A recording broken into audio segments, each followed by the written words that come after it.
বিশ্বাস এবং অন্ধবিশ্বাসের মাঝের রেখাটা অত্যন্ত সূক্ষ্ম মহারাজ। তাহলে তুমি এবার রাজাকে শেখাবে যে তার কি করা উচিত। না, আমি শুধু একজন রাজাকে এটা জানাতে এসেছি যে ওনারই রাজ্যে, ওনারই চোখের আড়ালে ওনারই লোকেরা কি করছে।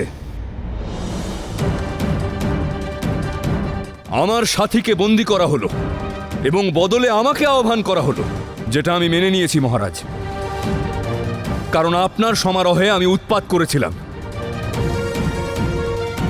কিন্তু একজন মহিলা যে তার মানসিক ভারসাম্য হারিয়ে ফেলেছে, আমার কাছে তাকে চাওয়া হচ্ছে।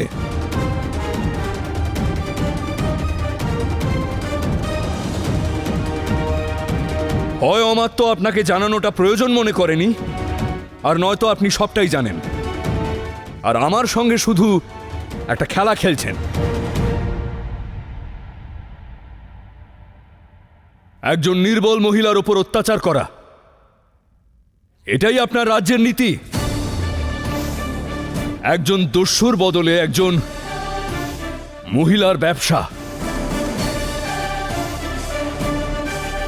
এটাই কি আপনার নীতি?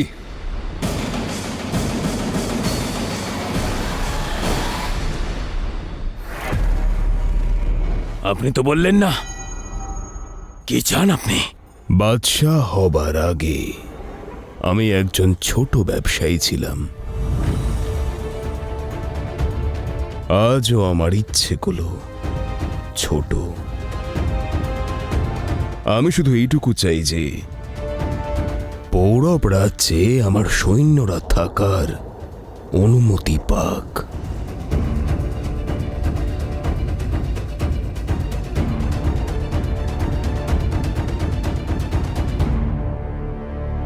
এখন বুঝতে পারছি মহারাজ যে রণক্ষেত্রে ফার্সি যোদ্ধাদের সামনে আপনার যোদ্ধারা কেন পরাজিত হচ্ছিল।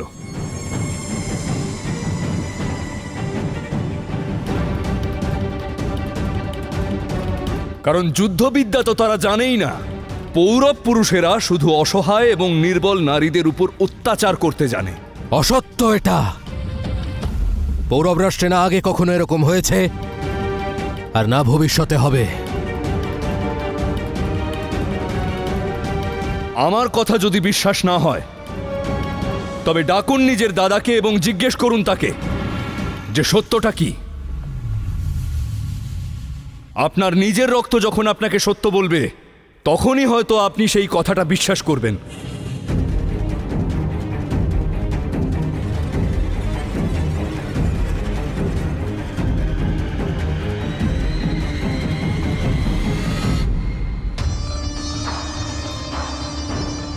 মহারাজ বামনি এটা কখনো স্বীকার করে নেবেন না।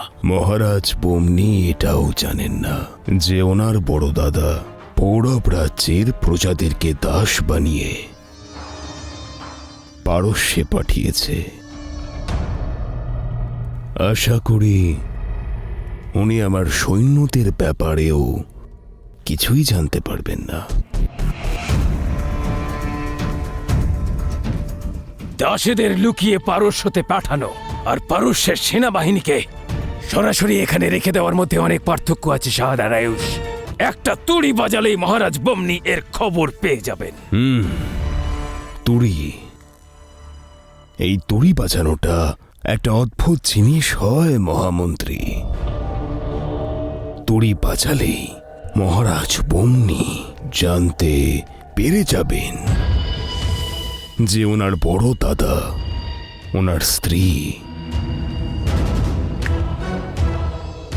আর ওনার সদ্য জন্মানো শিশুকে মারার চেষ্টা করেছিল। আমাদের সম্পর্ক আর আমাদের গোপনীয়তা বজায় থাকুক, এর জন্য এটাই ভালো হবে যে এই তুড়িকে বাজাতেই না দেওয়া হোক। আর এই জন্য আপনি আপনার ভাইকে সামলান আর আমি আমার সৈন্যদের সামলাচ্ছি। আর একদম চিন্তা করবেন না, আমরা হচ্ছি অংশীদার। মহারানী অনুসুয়া আর আপনার গোপনীয়তা আমার কাছে ততক্ষণ গোপন থাকবে যতক্ষণ আপনি আমার সাথ দেবেন। বলুন, আপনি কি রাজি? অমাত্য কাকা,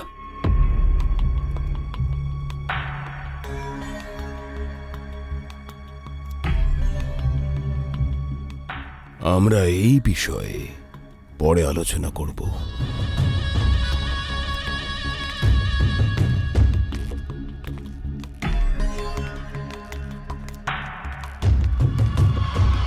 পিতা আপনাকে সভায় ডেকেছেন। পুরু ওনাকে ওই পাগল মহিলার বিষয়ে সব বলে দিয়েছে।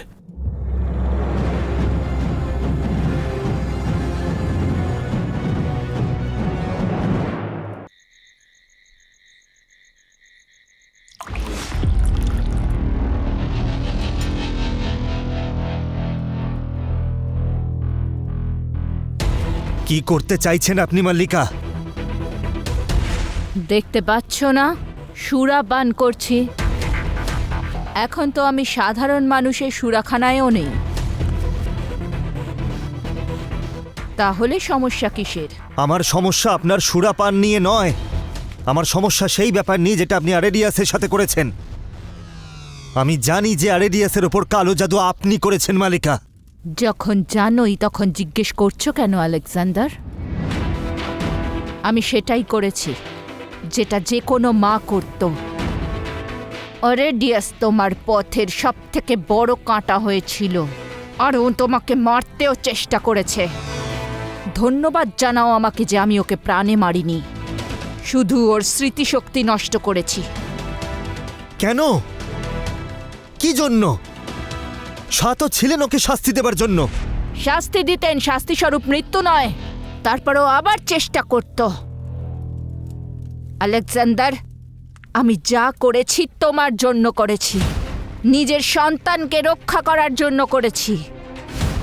কারণ আমি তোমাকে শাহেনশাহ হতে দেখতে চাই, শুধু মেসোডোনিয়ারই নয়, বরং এই গোটা বিশ্বের।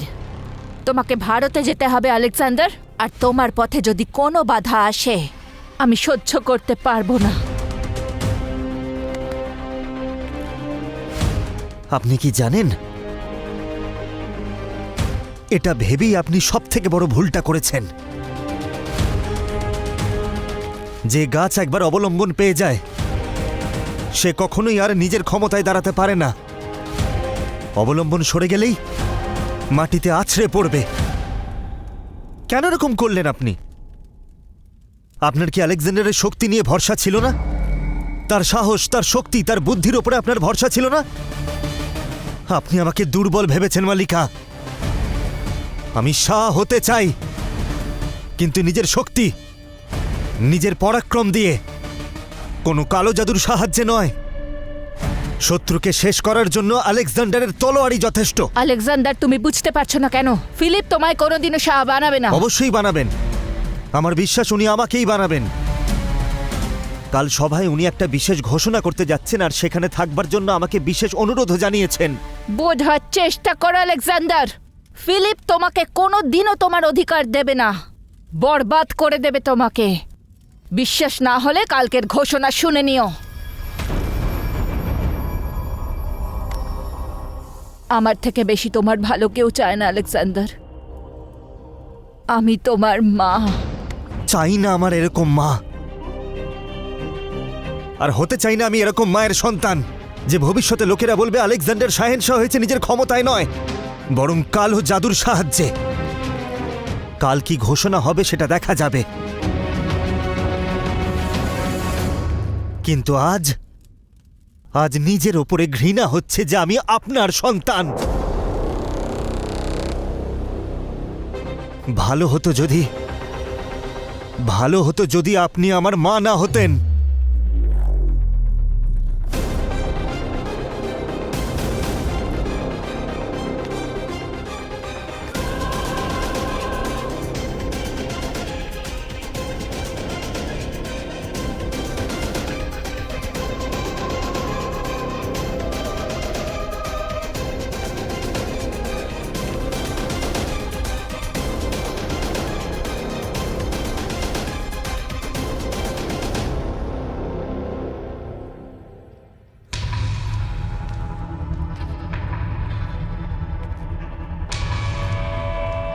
একবার এখানে অমাত্য আসুক মহারাজ। সত্য নিজে থেকেই সকলের সামনে চলে আসবে।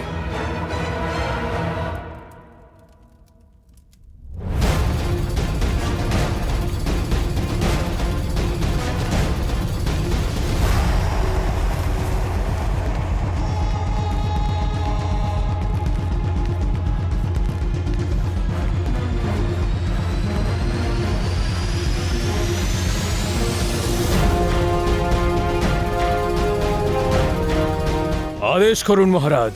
এই ছেলেটা যা বলছে তাকে সত্য শিবদত্তশ্রী। ও বলছে আপনি এক মানসিক ভারসাম্যহীন মহিলাকে অধিকার করতে চান।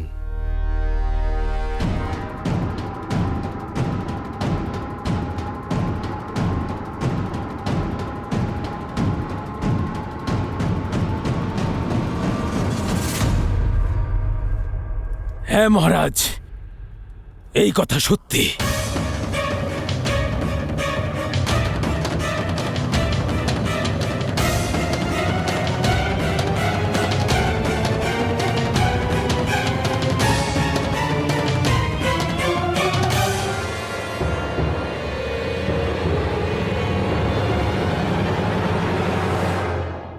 এবার সন্তুষ্ট হয়েছেন আপনি? একদিক থেকে দেখতে গেলে এটা আপনারই পরাজয়, কারণ একজন রাজার কখনো কারোর প্রতি অন্ধবিশ্বাস থাকা উচিত নয়। এটা তার অবশ্যই জানা উচিত যে তার রাজ্যে কি কি ঘটছে।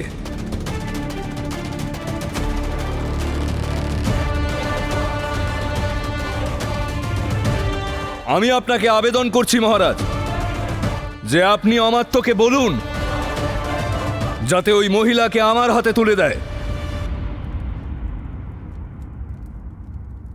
ওই মহিলা আমার কাছে নেই মহারাজ। আপনার কথার তাৎপর্য কি শিবদত্তশ্রী? মহারাজ, আমি যদি আপনার দৃষ্টিতে দোষী হই বা আমি যদি কোনো অপরাধ করে থাকি, তাহলে আপনি আমাকে বন্দী করার আদেশ দিতে পারেন। কিন্তু তার থেকে ভালো হবে যদি আপনি আমাকে বধ করে ফেলেন। আপনি এরকম কেন বলছেন? যদি রাজা আমাত্যকে সন্দেহ করে আর এক ভাইকে, তাহলে সে ভাইয়ের মরে যাওয়াই উচিত মহারাজ।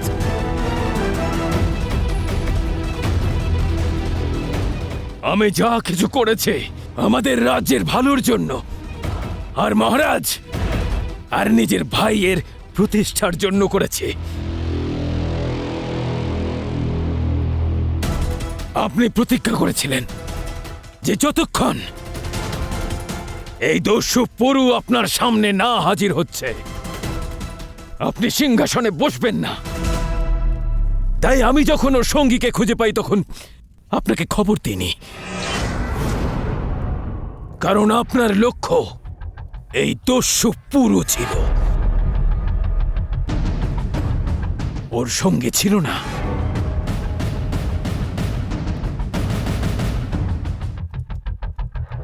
যদি আপনার বিশ্বাস না হয় তাহলে যুবরাজ কনিষ্ককে জিজ্ঞেস করুন।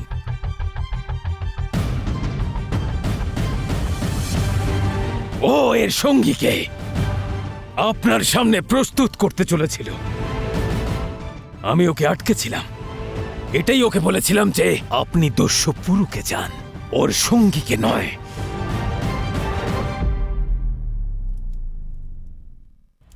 হ্যাঁ, আমি ওকে বধ করে ফেলতেই চেয়েছিলাম,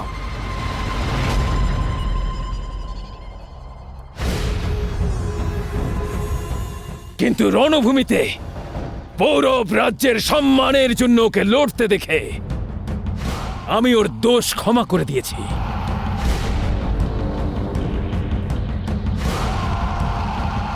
আমি শুধু ওর কাছে ওটাই চেয়েছি যেটা ও বিনা অধিকারে পৌরব রাষ্ট্র থেকে নিয়ে চলে গেছিল, সেই মহিলাকে। ব্যাস, বলো, তুমি তো সব সময় সত্যি কথাই বলে থাকো, তাই না? বলো দস্যু, আমি কি তোমায় বলিনি যে ওই মহিলাকে আমার হাতে তুলে দাও আর নিজের মিত্রকে নিয়ে সুরক্ষিত ফিরে যাও?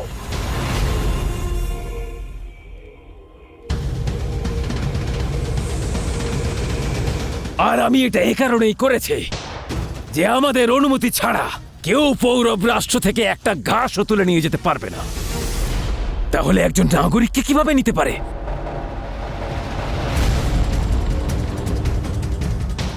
আমি চেয়েছিলাম যে ওই মহিলার পরিবারকে খুঁজে ওদের হাতে ওকে তুলে দেব।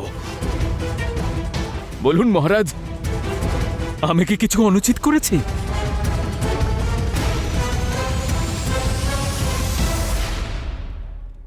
আমার তো মনে হয় না আমি এসব করে নিজের রাষ্ট্রের সঙ্গে বিদ্রোহ করেছি, বা আমি আপনার সঙ্গে বিশ্বাসঘাতকতা করেছি। তাও যদি আপনি আমাকে দোষী মনে করেন তাহলে করে দিন আমাকে বধ। অদ্ভুত অমাত্য, কত সহজেই আপনি মহারাজকে একটা মিথ্যে কাহিনী শুনিয়ে দিলেন। আপনি মহারাজকে বলছেন না কেন যে ওই মহিলার সাথে আপনার কি সম্পর্ক এবং আপনি তাকে কেন পেতে চান? সম্পর্ক আছে, আর অনেক গভীর সম্পর্ক আছে দস্যু।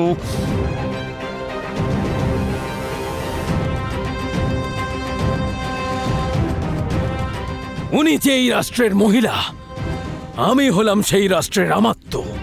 আর যা কিছু আমার রাষ্ট্রের সঙ্গে সম্পর্কযুক্ত তার সম্পর্ক আমার সঙ্গেও আছে। আমার আর আমার রাষ্ট্রের নাগরিকদের মধ্যে কি সম্পর্ক আছে সেটা আমি কোনো দস্যুর সামনে বুঝিয়ে বলতে বাধ্য নই। তার কোনো প্রয়োজনও নেই অমাত্য, কারণ আমি বুঝে গেছি যে আপনি কি করতে চান।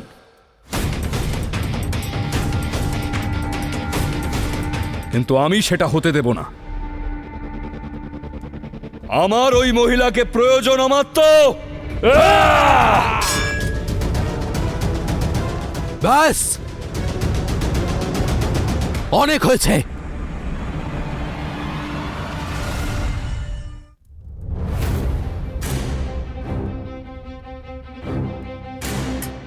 তুমি যার উপর অস্ত্র তুলেছ সে কেবল পৌরব আমাত্য নয়, সে সম্পর্কে আমার দাদা হয় দস্যু। ওনাকে তোমার থেকে অনেকটা বেশি চিনি আমি। উনি এমন কোনো কাজ করবেন না যা রাষ্ট্রবিরুদ্ধ।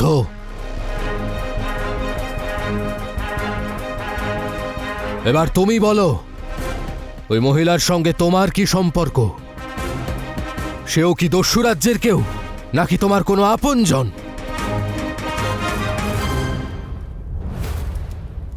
বলো দস্যু, ওর সঙ্গে কি তোমার কোনো সম্পর্ক আছে? না, কোনো সম্পর্ক নেই। তাও তুমি তাকে তোমার সঙ্গে নিয়ে যেতে চাও, আর যার সঙ্গে আমার আত্মিক সম্পর্ক তার ওপর অস্ত্র তোলার দুঃসাহস করছো। কিছু সময় আগে আমার একটাই ইচ্ছে ছিল যে দস্যু আমার পুত্রের ওপর, পৌরব রাষ্ট্রের যুবরাজের ওপর হাত তুলেছে, তার প্রাণ নিয়ে নেব।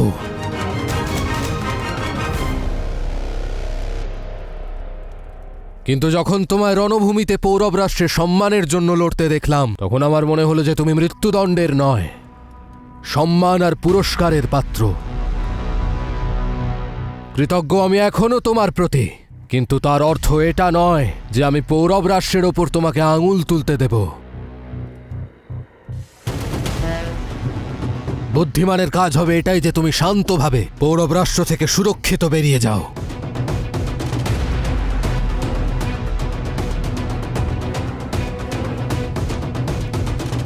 না মহারাজ, আপনি আমার কথা বিশ্বাস করছেন না তার মানে এটা নয় যে আমি অনুচিত পথে আছি। ওই মহিলাকে সঙ্গে না নিয়ে আমি কোথাও যাব না।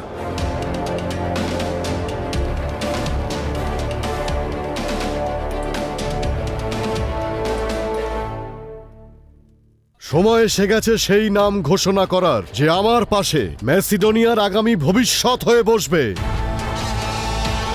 আপনারা অভিনন্দন জানান ম্যাসিডোনিয়ার হবু নতুন মালিকাকে, ক্লিওপ্যাট্রা।